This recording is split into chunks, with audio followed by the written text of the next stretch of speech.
Hotel বা ধাবা স্টাইলে egg তরকা বাড়িতেই সহজে কিভাবে বানাবেন সেটাই আজ শেখাবো। নমস্কার দর্শক বন্ধুরা, আমি পম্পা। আমার চ্যানেল বিশ্বাস বাড়ির রান্নাঘর আপনাদের সবাইকে স্বাগত। আমার ভিডিও আপনাদের ভালো লাগলে চ্যানেলটা অবশ্যই সাবস্ক্রাইব করবেন এবং অল নোটিফিকেশানটা অন করে রাখবেন। তো চলুন আপনাদের সাথে সরাসরি রেসিপিটা শেয়ার করি। দেখুন, এই ডালটাকে ঠিক এতটা পরিমাণই সেদ্ধ করে নিতে হবে। এর জন্য আমি এই ডালটাকে 6 ঘন্টা ভিজিয়ে প্রেসারে 4টে সিটি দিয়ে নিয়েছিলাম। প্যানে তেল গরম করে একটা ডিম ছেড়ে লবণ দিয়ে কুচি করে ভেজে এটাকে একটা বাটিতে তুলে নিয়েছি। প্যানে আবারও তেল দিয়ে গরম হলে আমি এতে একে একে পেঁয়াজ কুচি, টমেটো কুচি আর কাঁচা লঙ্কা কুচি দিয়ে ভালোভাবে নেড়ে চেড়ে নেব।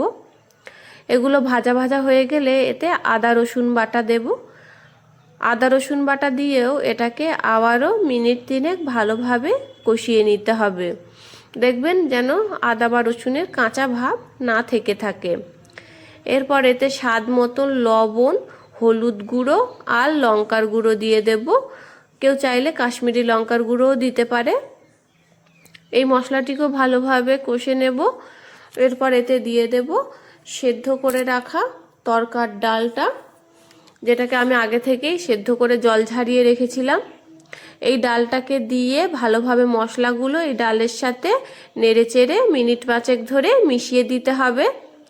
মশলা ভালোভাবে মেশা হয়ে গেলে দেখবেন এটা বেশ গায়ে লেগে যাচ্ছে, তখন এতে জল ঢেলে ঢাকনা দিয়ে 20 মিনিট ফুটিয়ে ঢাকনা খুলে এতে তড়কা মশলা, ধনেপাতা কুচি আর ভেজে রাখা ডিমটা দিয়ে দিতে হবে।